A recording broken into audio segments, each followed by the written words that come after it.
So we had about 50 people reply. The average revenue of the responder was 25 million. Average revenue per employee, 1.35 million. The average founder paid themselves $385,000 a year. Net profit has grown consistently over the last couple of years, and we break down each company's net profit. And shockingly, I guess this isn't shocking to you and I, fucking Meta, dude, it's still the best platform for buying ads for e-com. Dude, it is, except for there's a couple people just dominating on TikTok shops right now. But let me ask you something.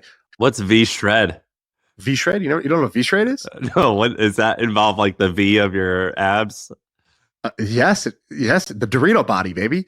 You want your upper body to be shaped like an upside down Dorito. Before you get to what he's doing now, you missed a few points about Isaac. So Isaac, I listened to a podcast with him. He was like, he did Postmates and like freelancing and things like that. And then he's like, I'm going to start a business. And so he was like, yeah, we can't, like you said, we can't advertise, but you didn't say how big his channels got. So basically he was like, I'm going hard on content.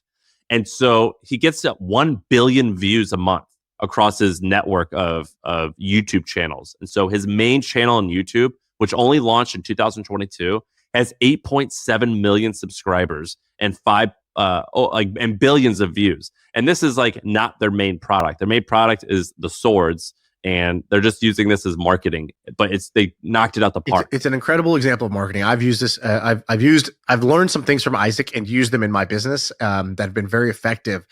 And it's just a different way of thinking about marketing. So, but what he was doing was he would say, all right, how do you sell a mini katana? You can either go to people who already are collectors. That's a really, really small market. You go to people who might be interested. Why? Because they have interest in anime and different like interest overlaps.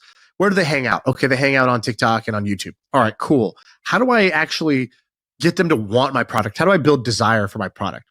And what he did was, instead of saying, here's the sword, here's the features, here's how the handle looks, here's how sharp it is, whatever. He's like, do you think I can cut this bullet in half? If I shot a bullet at somebody, at this ninja, do you think the ninja could cut it in half with a sword? That video has like, I don't know, 10, 20 million views. It's like an insane video where a guy literally chops a bullet in half as it's flying at him using a sword. And then he does another one where it's like, which is kind of like a weird, that's like a weird thing. That's like saying like, if you punch me saying like, told you my face could stop that.